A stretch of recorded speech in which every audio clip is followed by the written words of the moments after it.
Yo welcome back to my channel. आज हम देखने वाले हैं नए किस्म की वीडियो जो कि दुनिया की सबसे बड़ी वाली मिस्टीरियस प्लेसेस में से एक वीडियो है, उसके बारे में देखते हैं। आ जाओ और तुम भी देखो मेरे साथ। सबसे पहले हम लगा ले एयरफोन, फिर बाद में करते हैं स्टार्ट।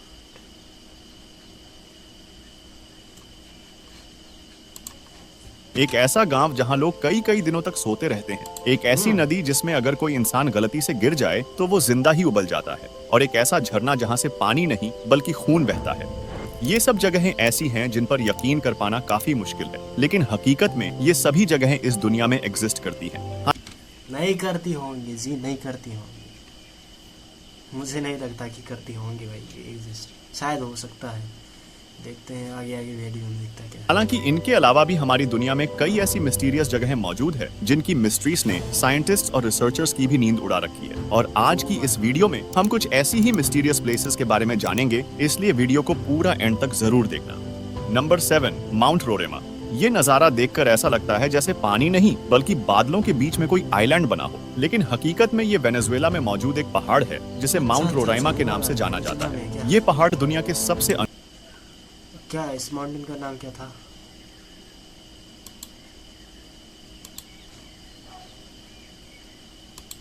रोरेमा। ये एंड तक जरूर देखना। Number 7, mount Roraima. ये mount Roraima. Okay, MOUNT mount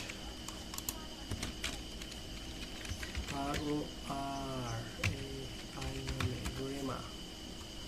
okay, कहाँ पर पड़ता है ये वाला? It is located at junction of Brazil, where and Venezuela. Okay, स्वच्छी में होता है जी। ये नजारा देखकर ऐसा लगता है जैसे पानी नहीं बल्कि बादलों के बीच में कोई आइलैंड बना हो, लेकिन हकीकत में ये वेनेजुएला में मौजूद एक पहाड़ है जिसे माउंट रोराइमा के नाम से जाना जाता है। ये पहाड़ दुनिया के सबसे अनोखे और आकर्षक नेचुरल वंडर्स में से एक है, जिसकी ऊंचाई 2810 मीटर्स है। दूसरे पहाड़ों के कंपैरिजन में माउंट रोरेमा का टॉप ऊपर से बिल्कुल फ्लैट है और यहाँ से एक वाटरफॉल भी निकलता है जो कि दुनिया के सबसे ऊंचे वाटरफॉल्स में से एक है।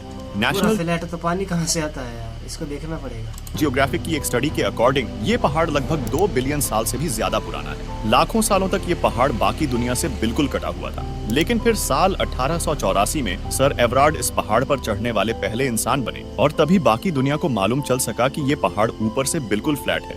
जब इस पहाड़ पर रिसर्च की गई तो रिसर्चर्स ये देखकर बिल्कुल हैरान थे कि इस पहाड़ पर कई अलग अलग तरह के जानवर भी पाए जाते हैं। रिसर्चर्स को इस पहाड़ पर जानवरों और भाई जानवर यार मस्त है फिर क्या ही कहूँ, झकास वाले।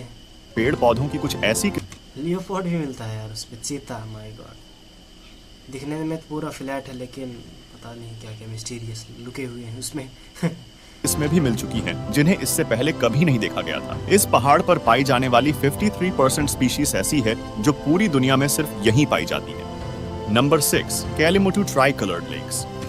Welcome to university. Apply to study abroad with the Duolingo English test.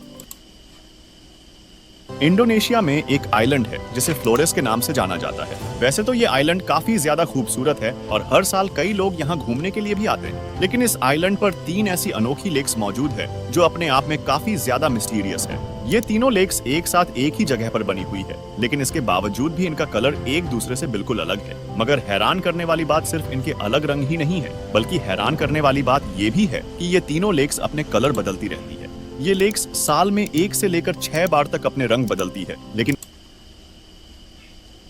लेकिन आज तक कभी भी इन तीनों लेक्स का कलर एक जैसा नहीं देखा गया। फ्लोरेस आइलैंड पर जिस जगह ये लेक्स मौजूद है उसे कैलिमुटू नेशनल पार्क के नाम से जाना जाता है और पार्क अथॉरिटीज का कहना है कि इन तीनों लेक्स के नीचे एक्टिव वोल्केनो मौजूद है और वोल्केनो से जो गैसेस निकलती है वही शायद इन लेक्स के पानी के साथ केमिकल रिएक्शन करती है, जिसकी वजह से इन लेक्स का कलर बदलता रहता है। लेकिन कभी भी इन तीनों लेक्स का कलर एक जैसा क्यों नहीं हुआ, ये आज भी एक मिस्ट्री है। Number 5, boiling river. Amazon forest, जो कि हमारी दुनिया का सबसे बड़ा जंगल है, वैसे तो ये जंगल 8 देशों में फैला हुआ है, लेकिन इसके पेरू वाले इलाके में एक ऐसी नदी मौजूद है जिसका पानी हर वक्त उबलता रहता है। इस नदी को शणै टिम्पिश्का के नाम से जाना जाता है और ये दुनिया की एकलौती बॉइलिंग रिवर है। 6.5 किलोमीटर लंबी इस रिवर के पानी का टेम्परेचर 90 से 100 डिग्री सेल्सियस तक होता है, जिसका साफ मतलब है कि अगर कोई भी जानवर या इंसान गलती से भी इस रिवर में गिर जाए तो वो जिंदा ही उबल जाएगा। इस रिवर को लंबे समय पक जाएगा भाई, खाना पक जाएगा इसमें।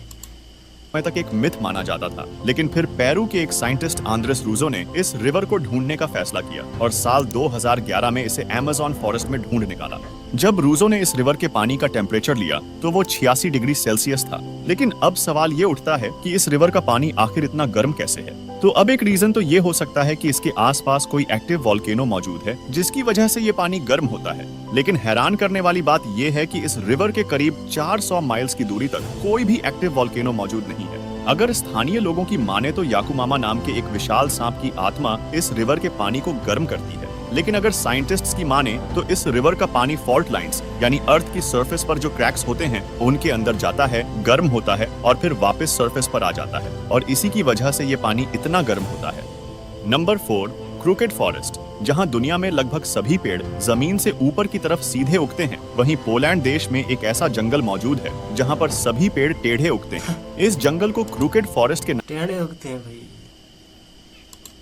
नाम से जाना जाता है, जहां 400 से भी ज्यादा ऐसे पेड़ हैं जिनमें 90 डिग्री का एक शार्प बेंड देखने को मिलता है, लेकिन फिर अचानक से ये वापस मुड़ जाते हैं और सीधे उगने लगते हैं। और आखिर ऐसा हो कैसे सकता है? तो इन अजीब और अनोखे पेड़ों को लेकर कई थ्योरीज दी जाती हैं, जिनमें से एक थ्योरी के अकॉर्डिंग जब ये पेड़ छोटे थे तो ये भारी बर्फ के तूफान के अंदर दब गए थे, जिसकी वजह से ये ऐसे उगने लगे। वहीं दूसरी थ्योरी की माने तो इस इलाके में एक ग्रेविटेशनल पुल है, लेकिन एक और थ्योरी है जो ये कहती है कि इन्हें ऐसा उगाने के लिए इंसानों ने ही इन पेड़ों के साथ छेड़छाड़ की है, ताकि उन्हें नाव और फर्नीचर वगैरह बनाने के लिए ऐसी मुड़ी हुई लकड़ियां मिल पाएं। और इन पेड़ों की ऐसी शेप के लिए इसी थ्योरी को ही सबसे सही एक्सप्लेनेशन माना जाता है।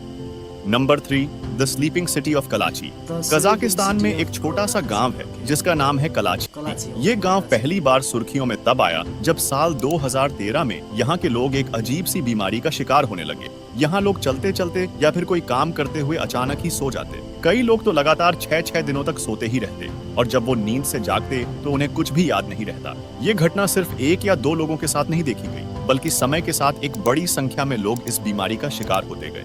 जब इस पर रिसर्च की गई तो शुरुआत में तो ये सोचा गया कि शायद यहाँ के खाने या पानी में कुछ ऐसा है जिससे लोग इस बीमारी का शिकार हो रहे हैं, लेकिन जांच में सब कुछ नॉर्मल आया। आखिरकार 2 साल बाद यानी साल 2015 में इस गुत्थी को सुलझा ही लिया गया। सामने आया कि इस गांव में एक बंद हो चुकी यूरेनियम माइन थी जिसमें बहुत सारी रेडॉन गैस भी थी, जिसके चलते वहां की एयर में कार्बन मोनोऑक्साइड की मात्रा बढ़ी हुई और ऑक्सीजन का स्तर गिर रहा था और इसी के कारण लोग इस बीमारी का शिकार हो रहे थे। Number 2, blood waterfalls. वाटरफॉल्स तो आप सबने कई देखे होंगे, लेकिन अंटार्कटिका में एक ऐसा वाटरफॉल मौजूद है जिसे देखकर ऐसा लगता है मानो पानी नहीं बल्कि खून बह रहा हो। टेलर ग्लेशियर से निकलने वाले इस वाटरफॉल को ब्लड फॉल्स के नाम से जाना जाता है, जिसे पहली बार साल 1911 में एक ऑस्ट्रेलियन जियोलॉजिस्ट ग्रिफिथ टेलर ने डिस्कवर किया था। कई सालों तक तो यही माना जाता रहा कि यहाँ से सच में खून बहता है, लेकिन जब इस पर रिसर्च की गई तो जो सामने आया वो इससे भी ज्यादा हैरान करने वाला था। पहले तो साइंटिस्ट ये देखकर हैरान थे कि बाहर का टेम्परेचर -17 डिग्री सेल्सियस होने के बाद भी ये पानी जम कैसे नहीं रहा है। तो इसके पीछे का रीजन ये निकल कर आया कि इस ग्लेशियर के नीचे एक लेक मौजूद है जिसके पानी में समुद्र के पानी से भी 3 गुना ज्यादा सॉल्ट है। अब क्योंकि सॉल्ट वाटर का फ्रीजिंग पॉइंट नॉर्मल वाटर से कम होता है, इसलिए ये जमता नहीं है और इस पानी के लाल रंग का होने के पीछे साइंटिस्ट ने पाया कि इसके पानी में पहाड़ों से निकलने वाला आयरन मौजूद है और जब किसी एक पॉइंट से ये पानी ग्लेशियर से बाहर आता है तो इसमें मौजूद आयरन हवा में मौजूद ऑक्सीजन से मिलकर आयरन ऑक्साइड में बदल जाता है और इसी वजह से इस पानी का रंग लाल दिखाई देता है। ये ठीक उसी तरह है जैसे लोहे पर जंग लगता है और वो लाल रंग का हो जाता है। नंबर 1, दरवाजा गैस क्रेटर। तुर्कमेनिस्तान के गर्म काराकोरम डेजर्ट में एक ऐसा गड्ढा मौजूद है जहां बीते 50 सालों से लगातार आग जल रही है।